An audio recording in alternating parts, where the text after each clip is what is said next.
Hello everybody. So what is true federalism? That will be my talk today. But before I start, I think you need to know, if you don't know already, what federalism is. Federalism is a kind of arrangement in which there are two sorts of laws in a country: the federal and the units that make up the federal. In comparison, a unitary system is a system of government in which there is only one source of laws for the country, and that source is at the national level. So that's what federalism is: two sources of laws for the same country. Please stay tuned as I tell you what true federalism is, what true federalism means to me, because I think true federalism means a lot to many people. So, what is true federalism? Before I tell you what true federalism means to me, I need to tell you the principle behind what true federalism is. And that principle is freedom. Freedom means absence of force and presence of options. Absence of force simply means no one should force you to do anything you don't want, or even threaten you to do anything you don't want. Particularly those things that go against your life, your property, your labor. No one should force you to do anything you don't want with those things, or even threaten you. Presence of options is also, lack of presence of options is also a form of force. For example, let's say you only have one source of buying gari. That person selling gari can, if that, let's say your life depends on the gari, then that person, you are really on their mercy. So freedom means presence of options. You get to have, Emeka and Haruna are selling gari, so you get to choose, you have options. So that's what this means. So those two things, absence of force, presence of options, are the foundation of what true federalism means to me. In fact, John Stuart Mill rightly captured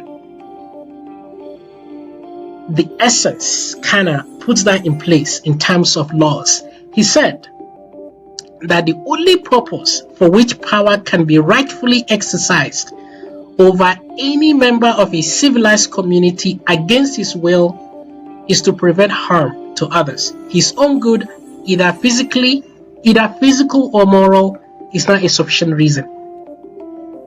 The takeaway point from this quote is you can do anything you want in true federalism. Anything, except you cannot hurt others, you cannot breach others' freedom, and vice versa. Others cannot harm you, cannot breach your freedom. That's it. Anything else is up to you to do that. So that's where I stand. That's where my philosophy comes in terms of what true federalism means to me.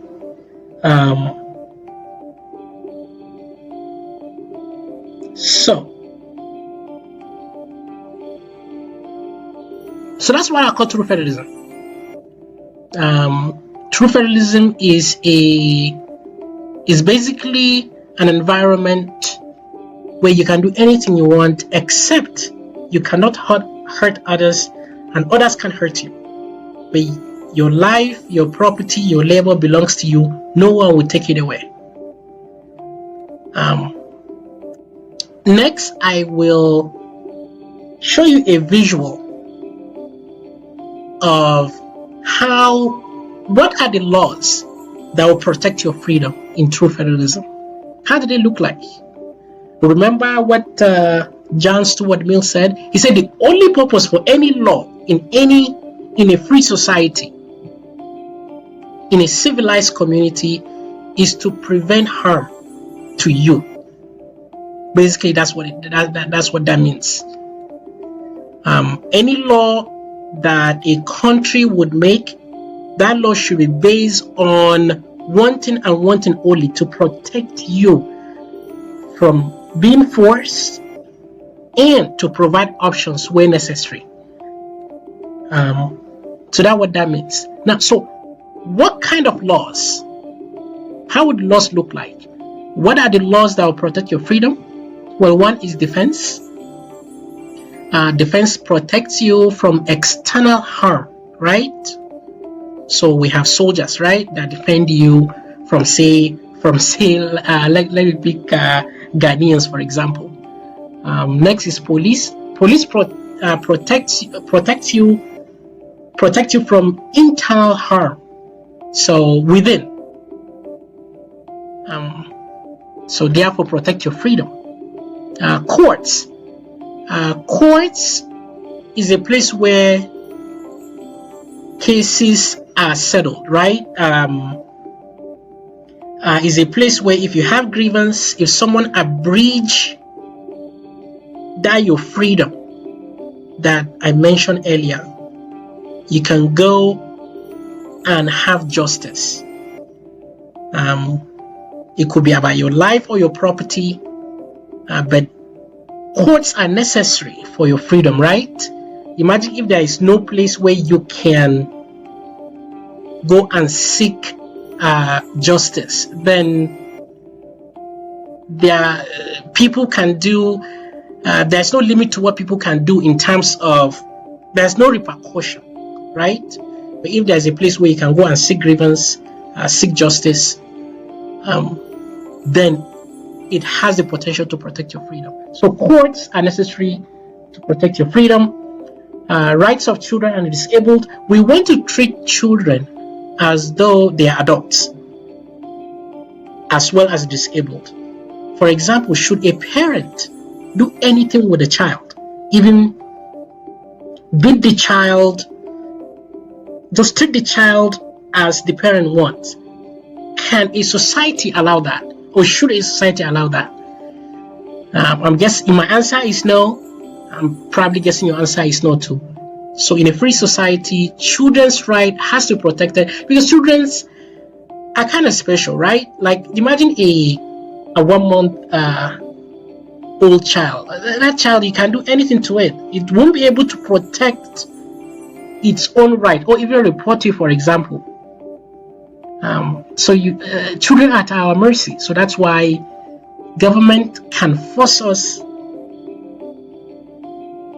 Laws are a form of force. Government can force us to protect children. Basically, if you are harming your child, the government can come and take away your child. That's basically what that means. Market failures. Out of the four, market failures is the most complicated of the four. And that's where many people differ, depending on your own political views. Market failures are things that the private market cannot supply, or if it can, not efficiently. That's what market failures means. I'm not going to go deep into that. I will really encourage you to check it out. Market failures, you'll find a lot of information that will explain what that means, because they can be really complicated. Externalities, that's pollution, is one of those. But really what I want to tell you now is how market failures protect your freedom, right? Remember one of the two definitions of freedom that I gave earlier, presence of options. Well, market failures kind of does that, protects your freedom because it gives you option. If the private market cannot provide something, the government has a case to provide. So you have options, and if you have options, that means no one potentially could force you to buy something at a very expensive price. So these 5 are really the functions of government, and all of these five protect your freedom. All of it. The takeaway point is they protect your freedom, and you own your life, your labor, and your property. This is very important to know. You own your property, your life. You can do anything you want. The government does not. No, none of these. In case of Nigeria, has government, running like NNPC or even running JAM, the Joint Admissions and Matriculation Board. So these are some of the examples of that will help you distinguish what these things are. Now, haven't gone through what federalism is. I told you the foundation of true federalism, in my opinion, and I said it's freedom. And freedom means you can do anything you want, but you cannot harm others. So you can practice your religion, you can do anything you want. You are free to do that, except you can't harm others. You can't prevent others from doing what they want, right? Now, you might be wondering why, and you might be wondering if you don't know already. Is there anything wrong with our own federal system? Well, you are looking at a page, a snap from an article that I wrote. And yes, our federal system, which is based on the 1999 Constitution, is not really a true federal one. It has so many things wrong with it. And in my article, I try to categorize the problem into two. And these two problems basically go back to what a proper definition of true federalism is: freedom. So if there's any takeaway points from what is wrong with our Constitution right now, is it takes away your freedom. It takes away your freedom. It takes away your freedom. That's what it does. How? I'll be glad to tell you. I categorize the problem into two. This is problem one, and then this problem two. Basically, problem one is our Constitution gives the federal government too much power. For example, police. There shouldn't be federal government should have nothing to do with police, because people live in states, and in states you live at your town. So police should go back to states. Lots of things. INEC. You should be organizing elections, not your federal government. So that's problem one, too much power given to our federal government. And problem two, there are things that no government at any level should be doing. Example is NACO, or JAM, the Joint Admissions and Matriculation Board. You and I should be doing that. You and I should have a business providing JAM. We should go talk to a school. Hey, this is what we do. We are really credible. If you want, you can use our service and have students that want to come to your school take our exams.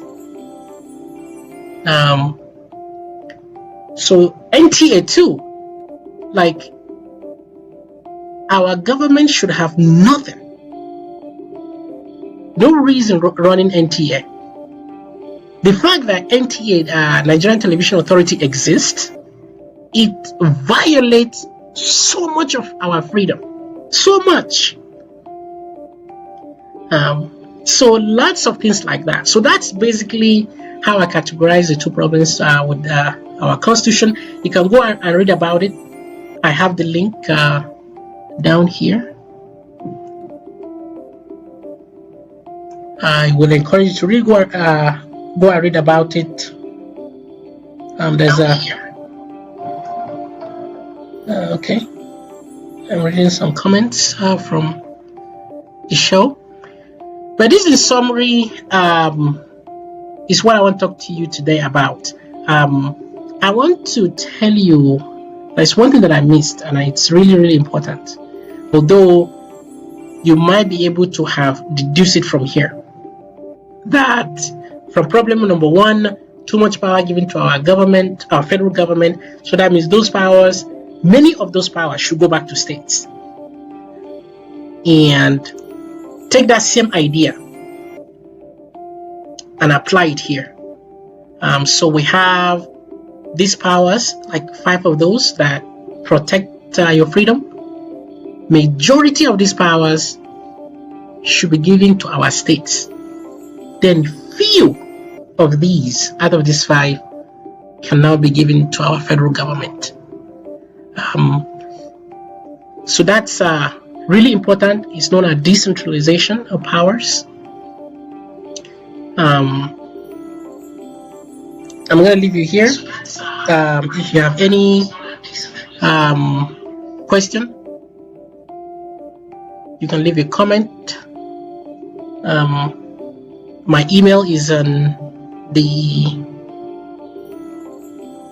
link here in my website, my blog, and I'll be glad to answer if I know. In summary, before I leave, let me summarize what I've been saying. True federalism is based on freedom, and freedom, what this means is basically you can do anything you want, except you cannot harm others, and others cannot harm you. And there are powers that you can give government just to do that, and that is the only thing that government should do. Anything else should be left to you and I. We are better at doing those things. The government, it's only there to protect us.